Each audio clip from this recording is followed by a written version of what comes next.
Hi everyone, Stepan here. Today we are going to finish the series on the Trompowsky Attack with what I believe is the most annoying move for white to face, and that's pawn to d5. And this is black's most solid approach, and the only move that produces positions which are close to normal, in which black is not risking too much. Okay, and this is a move you want to play if you want to do the same thing to the Trompowsky player that he's trying to do to you by playing bishop g5. So most Trompowsky players count on the surprise factor, and they think that the Trompowsky will confuse their opponents, and even if their opponents know the opening, it's very hard to play against because the positions are not normal. And d5 does the same thing to white, just extinguishes all of that. So d5, if you play the Trompowsky, is going to be the most annoying move to face. And to finish the things I've been mentioning throughout the videos in this series, while learning the black side of the Trompowsky, when I started playing the Queen's Indian, so I would often face bishop g5 instead of the normal lines, I was struggling to find a good move and finally managed to settle on d5. And I have to tell you, it's very hard to lose this for black. However, it's very hard for white not to be slightly better in all variations, despite what the engine says. Now, I know that this can be confusing, but here it is. The engine is going to say it's equal in most positions, but most positions are going to be hard for humans to play. Okay, and white is going to have an easier time playing that. That being said, black isn't much worse, and even in a practical sense, black can play if he has experience. Okay, before we get on to what I'm about to show you, which is what I believe the best move, and that's bishop takes knight, I should mention that there are a couple of more options in this position, which I'm not going to be covering in detail. Firstly, there's the move knight f3. This is engine's first choice. This is now the Torre attack. This is not the Trompowsky anymore. So this is going to be covered in a separate video. That shows you what the engine thinks of the Trompowsky, and it prefers the Torre attack, obviously, from this position. So we are not going to be talking about knight f3 in this video. Also, there is the move knight to d2, which is more positional than bishop takes f6, but it allows black a serious initiative in the center very early on, and it seems that black is playing with the white pieces with the tempo up after c5, e3, cd4, ed4, and queen b6. I think this should not be allowed. Now, of course, any bishop f6 is met with queen f6, so you have to continue developing and with knight f3, and black is simply equal in this position. White doesn't have too many chances. Of course, it's going to be something similar to a Carlsbad structure, and okay, so knight d2 is not an option I would recommend. A very serious option, which I'm going to mention briefly before we get into the main move, is pawn to e3. So we are going to be covering these two, but we are going to be focusing on bishop takes knight. So far in this series, we've been looking at knight e4, we've been looking at c5, we've been looking at e6, g6, d6, and all of those moves make sense, but d5 I believe makes the most sense. Firstly, the Trompowsky is a semi-threat. It's not a real threat. Bishop takes f6 doesn't win material. It in fact gives up the bishop pair for a structural advantage. So black is not worse if he allows that, if he falls for the trick. d5 is of course one of the moves that allows bishop takes f6. Now bishop takes f6 does two things. Firstly, restricts black's kingside pawn mobility because the pawns are going to be doubled. It's going to be much harder to play with those pawns, especially if the king castles kingside. Secondly, it gains some control over the e4 square, which is why d5 is the best response in my opinion. And if you, okay, knight e4 is theoretically best, but if you want to allow bishop takes f6, then d5 is definitely the best way to allow bishop takes f6 because you are controlling e4. So when bishop takes f6 is played, black can choose between two different things. Black can take with the e pawn or with the g pawn. Taking with the g pawn is a lot riskier because your king will never really have safety on the king side, even though black most often does castle king side. But what g takes does is it gives black a very nice central pawn mess and the ability to advance with e5 and c5 and basically control a lot of central squares. On the other hand, if you take with the e-pawn, then you have very natural development. Both of your bishops are now open, and of course your king will find safety on g8. Okay, I would just like to compare that to two different positions. Now, we looked at pawn to d6 and pawn to g6 in yesterday's video. Let's compare the two positions. Bishop takes f6, e takes f6, e3, g6, g3, bishop to g7, bishop g2, f5. If we look at this position, and if we then look at the position from here, which arises after d5, we can see that the only difference is that this pawn is not on d5, it's on d6, which gives black a lot more control in the position. So naturally, the conclusion that d5 is a better move than d6 is very natural and very true. So d5 is a better move. One more position I would like to compare this with, and don't be confused, is from the Caro-Kann, because it bears a lot of resemblance. So after c6, the Caro-Kann takes, and positions where black plays knight f6, so either the Brunstein-Larsen or the Korchnoi, and takes. Of course, both moves are possible. G takes is considered a bit riskier, but it's okay. You can find those videos in the Caro-Kann series. But if we compare this position to the position from the Trompowsky, the only difference is that this pawn is on d5 instead of c6, which is of course a huge improvement for black, because the knight has the c6 square and e4 and c4 are defended. So naturally, the move d5, if white takes on f6, is a good move for black, because you have an improved Korchnoi or Brunstein-Larsen Caro-Kann. It's also an improvement to d6. Okay, so that's the justification for the move.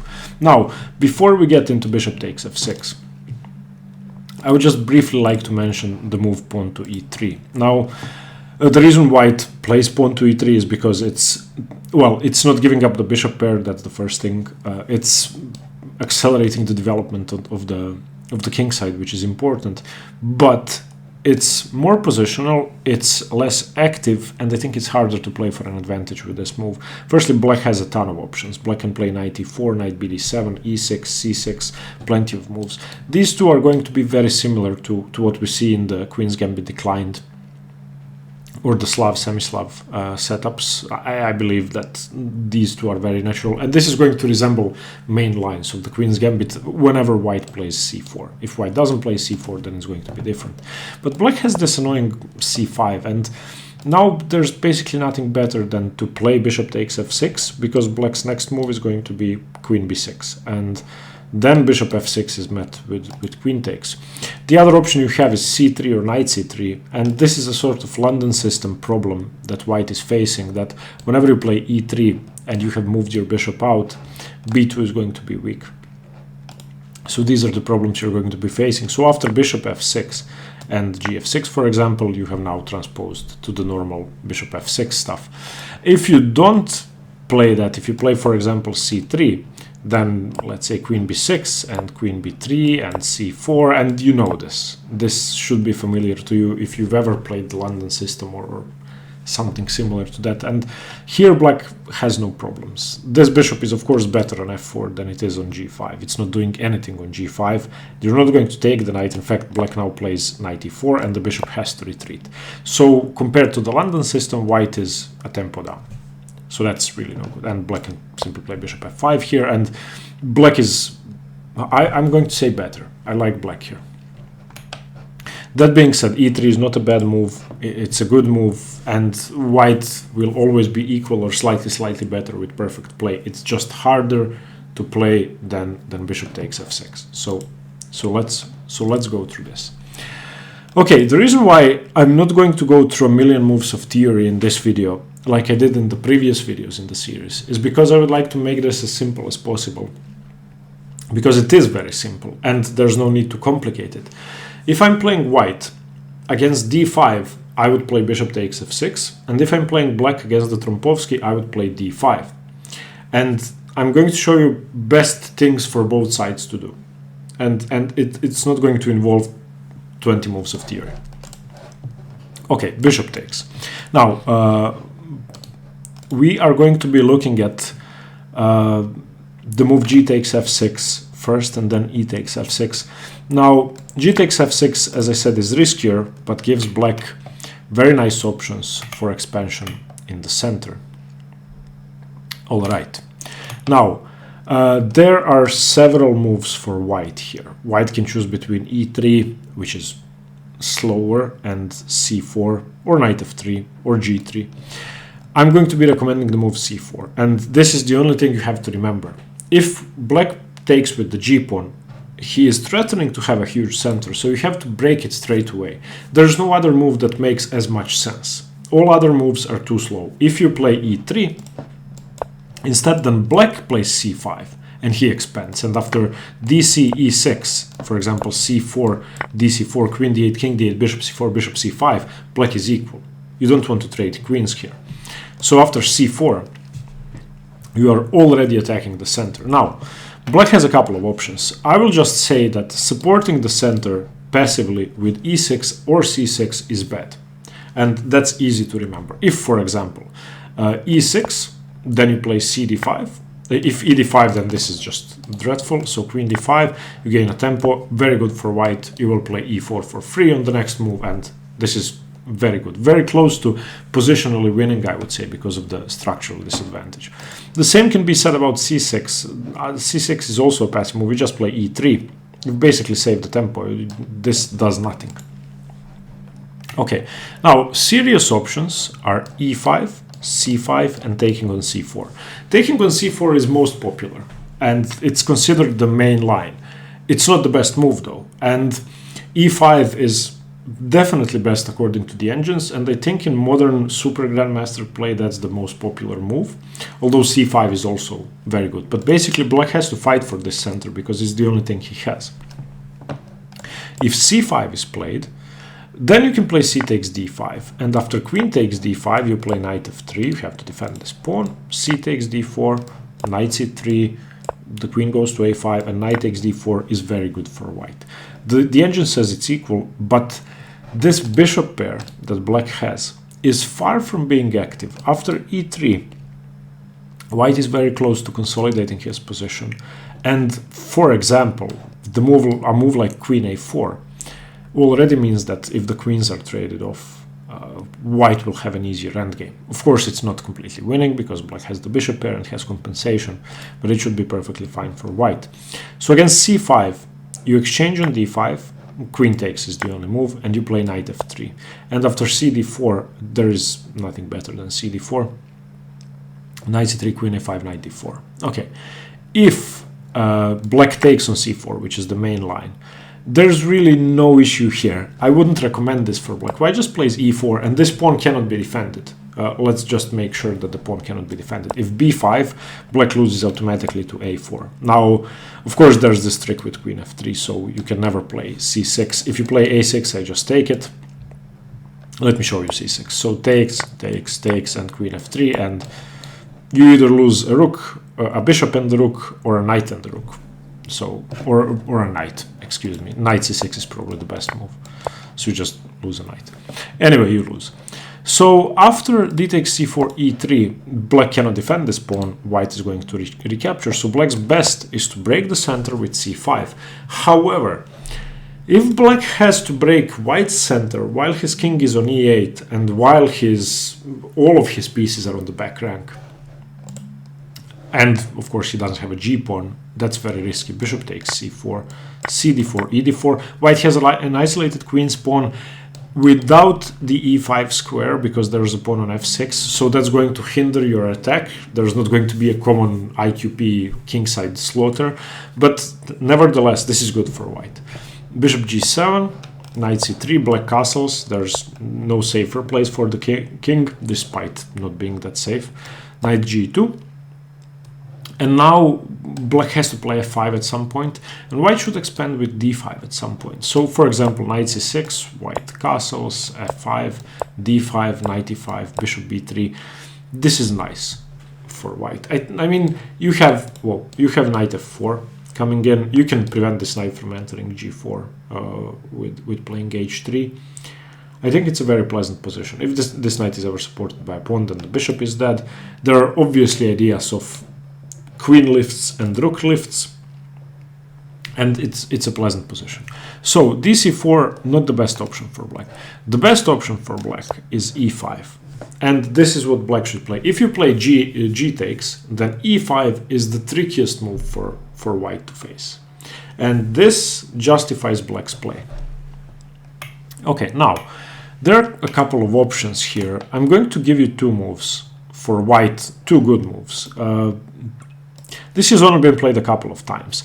There's one game played between Mamedyarov and Giri, which Mamedyarov won. It was played last year in the Paris Rapid, in which e3 was played by Mamedyarov. And of course, e3 is visually sensible, and I think it's more popular than knight c3, which is the other option, but knight c3 is better according to the engines.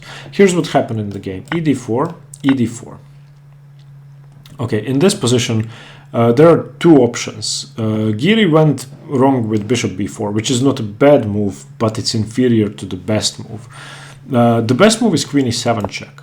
And if black learns this up to move 6, then he is equal, and it's not hard to learn something up to move 6. If bishop e2, oh, excuse me, if bishop e2, then dc4 is good for black, so queen e2. dc4 anyway, queen e7, bishop e7, bishop c4. And this position should be quite good for black. Both sides have structural weaknesses, but black has the bishop pair, and there is no center. There's only one pawn in the center, so these bishops are going to be flying across the board. And this, I believe, is quite good. And if I'm playing black against the Trompowsky, I would want this position. And it's really not hard to get to it. So let's go through that again. So you play d5 against the Trompowsky. White takes, you take with the g-pawn, fine. White plays c4, which is the most active move. All other moves are more passive, and you continue with e5.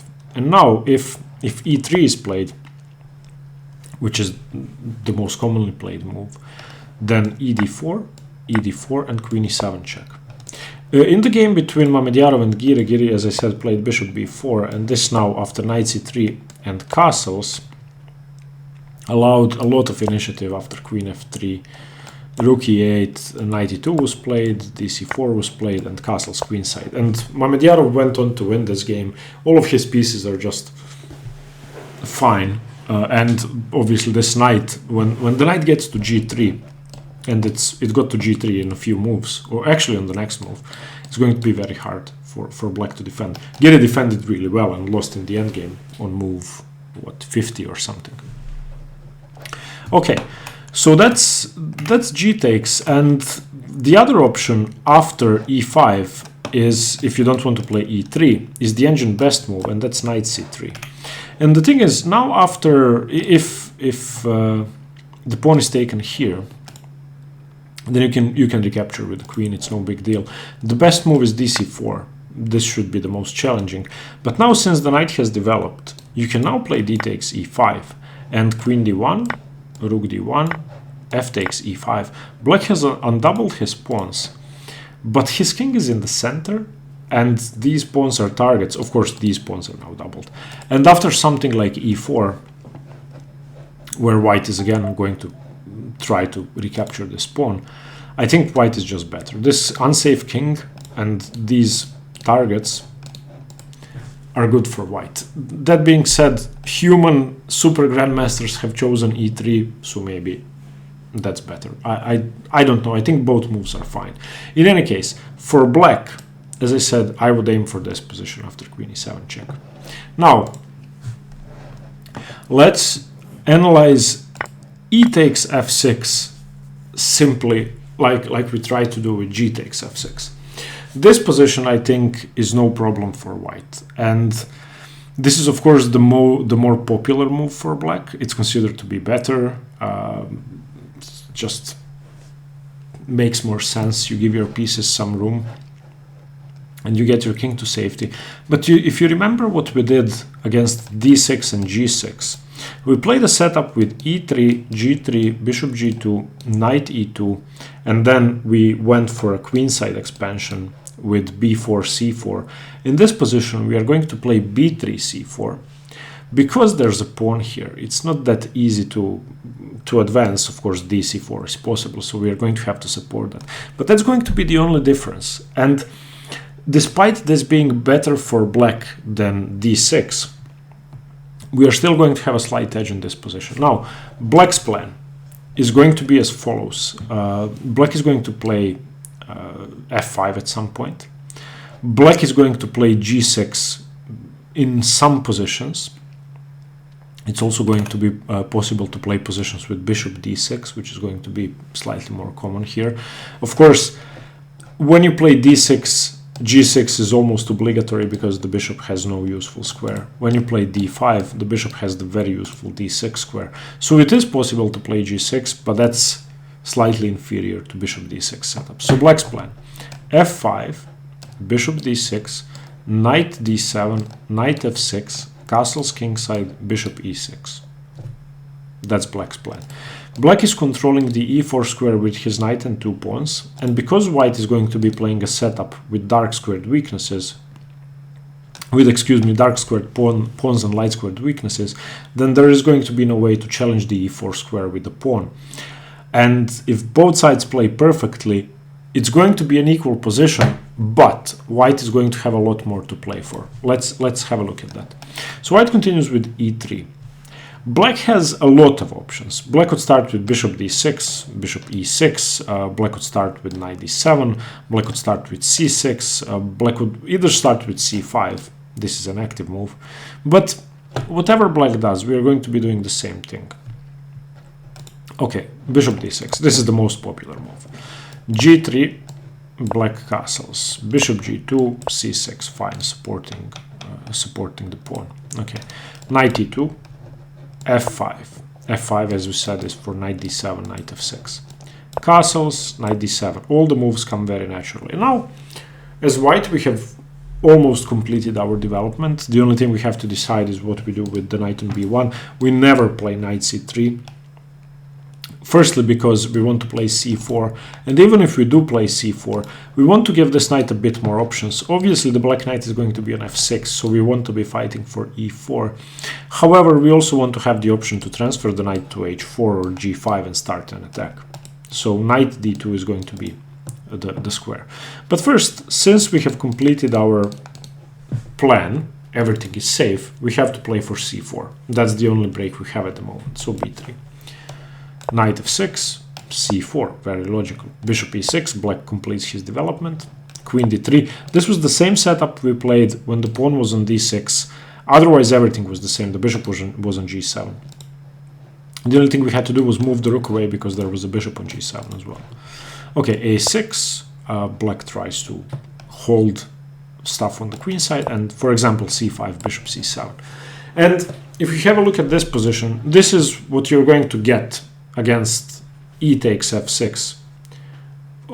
If you go for this setup, you don't have to, but this is just the best setup. And if you turn on the engine here, the engine says, okay, I'll wait for it. This is depth 20.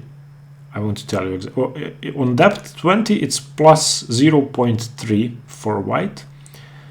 Depth 21 plus 0.1.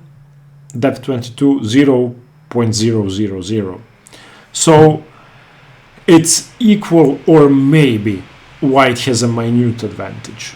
Basically, it's equal. Black hasn't done anything wrong. However, show me a plan for black.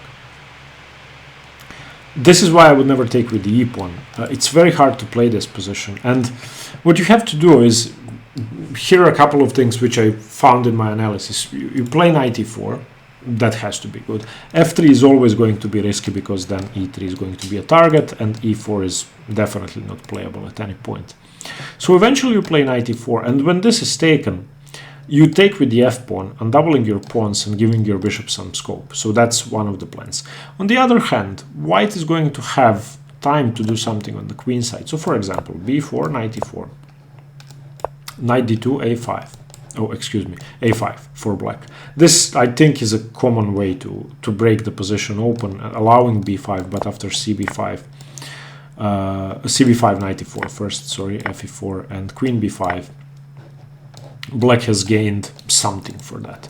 Alternatively, well, you basically have no way to prevent a4 and b5. If you wait with a5, for example, I don't know, rook e8, then here, if you play a5, then this is much better, because I can now take with the pawn, and this is serious. So it's easy to go wrong with black. I like white. The engine says it's 0-0-0, but I like white. So, to conclude, d5 is a good move for black.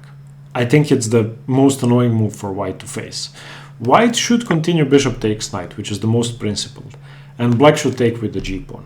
Taking with the e-pawn is going to give white a slight positional edge throughout the game, and an easier game to play. Okay, I hope you gained something from this video. I hope it was simple enough. Let me know what you think, and let me know if you agree with me. Now, I usually don't do this. I don't highlight my opinion this much, but if I showed you all the options for both sides, that would have been too complicated and not instructive at all. So I hope this was useful and that it made some sense. Thanks very much. Stay tuned for more chess. Bye bye.